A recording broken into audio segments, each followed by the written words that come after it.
Welcome. I'm Lindsay Bridges from Charlotte Center for Mindfulness, and I'm glad to be practicing with you.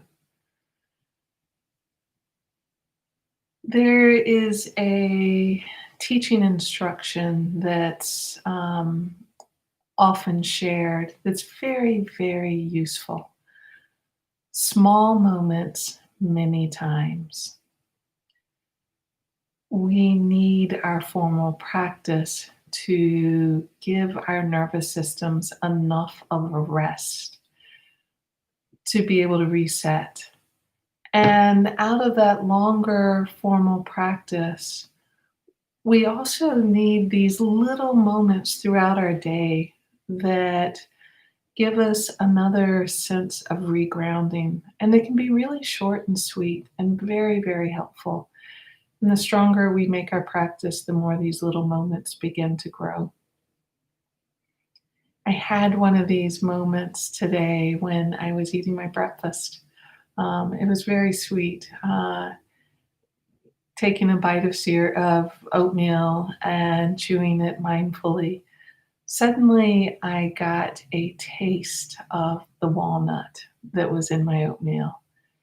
And it wasn't just so much the taste as much as it was this whole bodily recognition of walnut coming from a tree, being part of a tree, and the reality that that essence of tree walnut was joining in with my body. It's kind of one of those moments that's hard to share what exactly happened because it was a little bit effable. I don't know how you say the word, but a little bit beyond words, but a real moment of just a touch of grace and communion with the living world around me. And it gave me a sense of reconnecting, regrounding, even if it was just for that little teeny blip that I appreciated. It also inspired me what I want to do today, which is an eating meditation. When we can open up all moments of our day to this possibility of waking up with strong heart, clear mind to meet the moment. It's really helpful. So I actually had time to prepare, and I know you probably haven't. I have my raisins right here. I'm just going to give a short pause in case you would like to get up and get just some piece of food. It doesn't matter what it is, a piece of fruit, a nibble of bread, a cracker, whatever's accessible. And I'm just going to offer a space for us to do breathing meditation for maybe about 2 minutes for anyone that wants to stand and collect something and come back.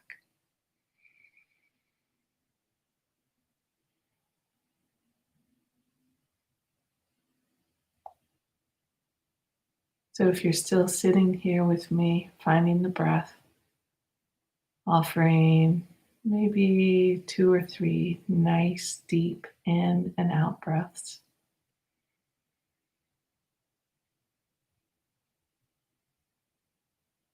If you decided you just want to sit and don't want to collect a piece of food, that works just fine too. Begin to find where is the anchor that makes the most sense for your nervous system, your awareness to rest there for this time.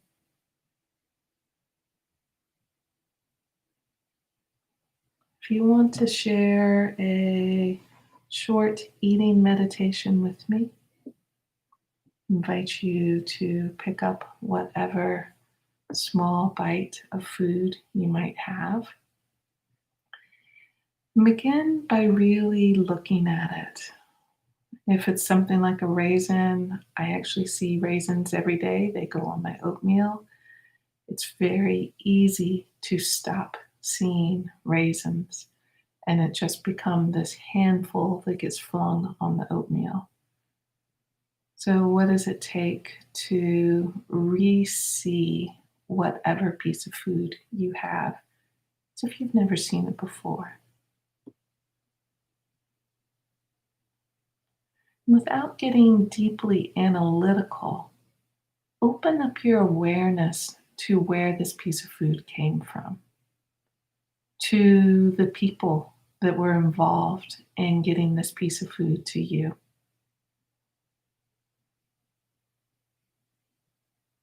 to the evolutionary history that dates back to eons of this small piece of food developing in the way that it has. It's a beautiful quote from Carl Sagan that said, "If you truly want to make apple pie from scratch, you have to start with the Big Bang." This goes back as far as you can imagine and then further. This one little piece here. So when you have kind of a sense, allowing, if you want, even a sort of wonder or awe, what does it take to open that up, to kind of step out of the jaded mind that, yeah, it's a raisin. What else do you want me to know about it? What does it take to re-invite a sense of awe and wonder to this small piece of food? So after you've had enough time to look at it and feel it, again, noticing all of the evolutionary history that it has taken for for your fingertips to actually feel the texture of that piece of food, of whatever it is for you.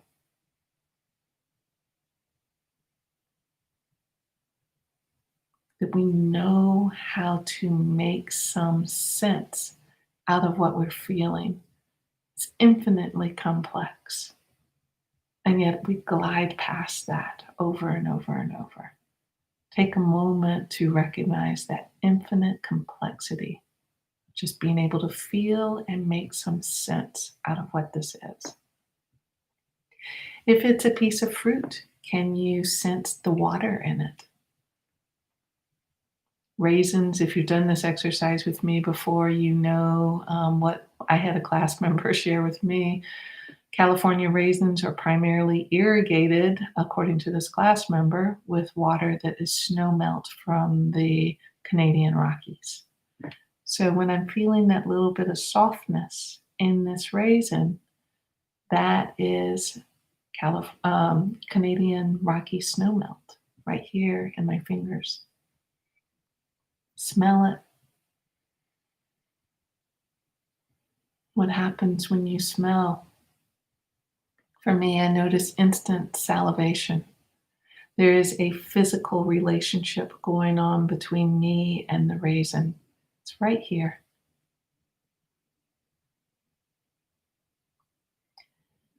Then, if you want, actually, one last step before that, notice if there's some habit, drive, impulse saying, yeah, I don't want to hold on to it anymore.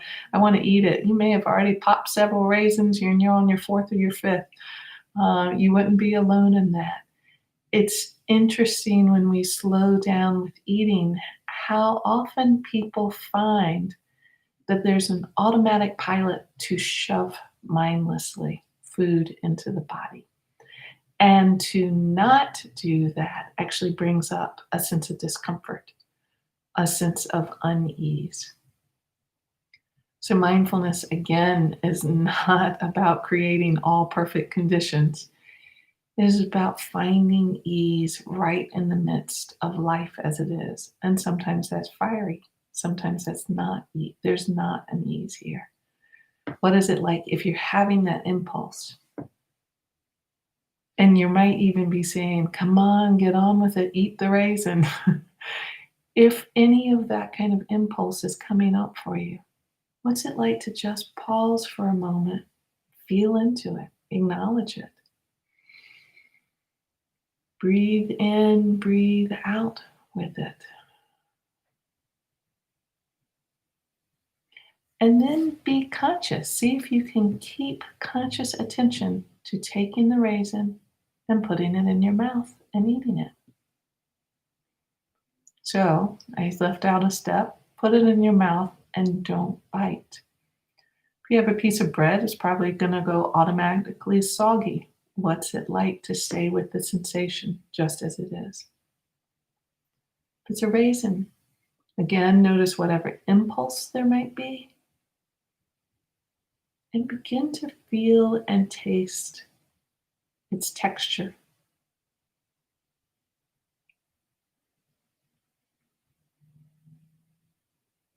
Taking your time with this.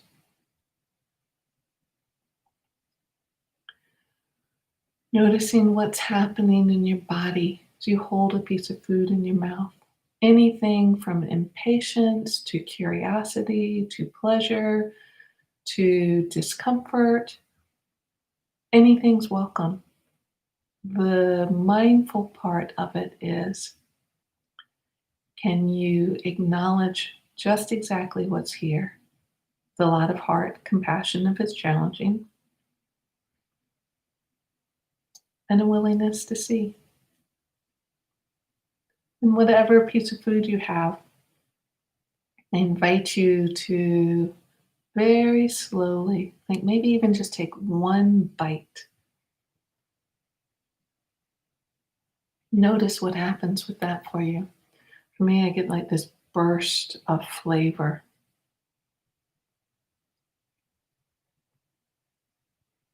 And while part of my mind definitely knows this flavor very well and has tasted it many times, when I step back and just taste that flavor fresh, it's still, it's still, after all, 55 years I'm eating raisins, it's still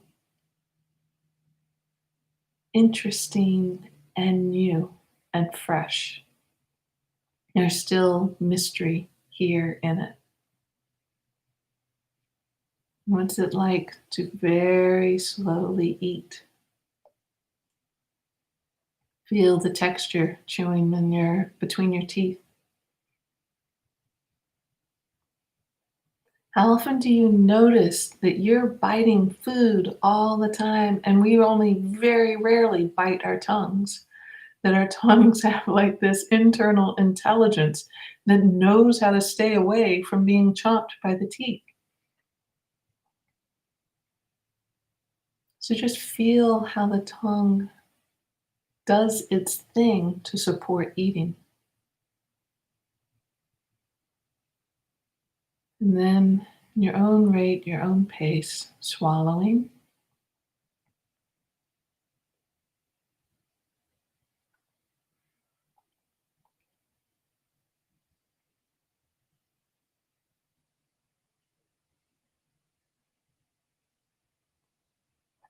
What's it like? Kind of like my experience this morning with the piece of walnut and feeling kinship with tree life in the world.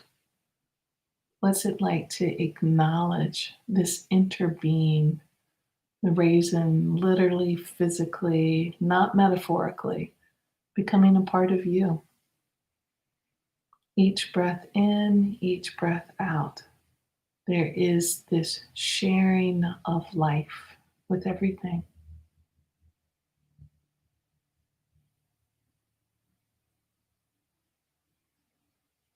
I invite you to sit back with some silence for just a few breaths.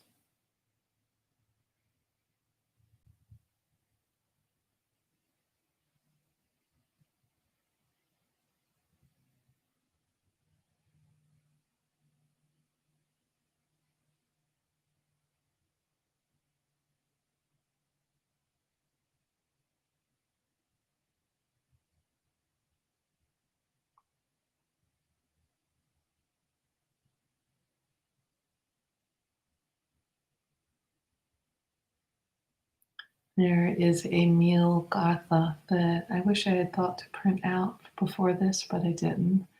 So this is a paraphrase from Thich Nhat Hanh, that I often say with my meals when I'm eating by myself. Um, my paraphrase version is food is a gift of the earth, the sky, the land, much hard work, and numerous living beings. May I eat with mindfulness and compassion so as to be able to be worthy of this food and how I live in the world. Thank you.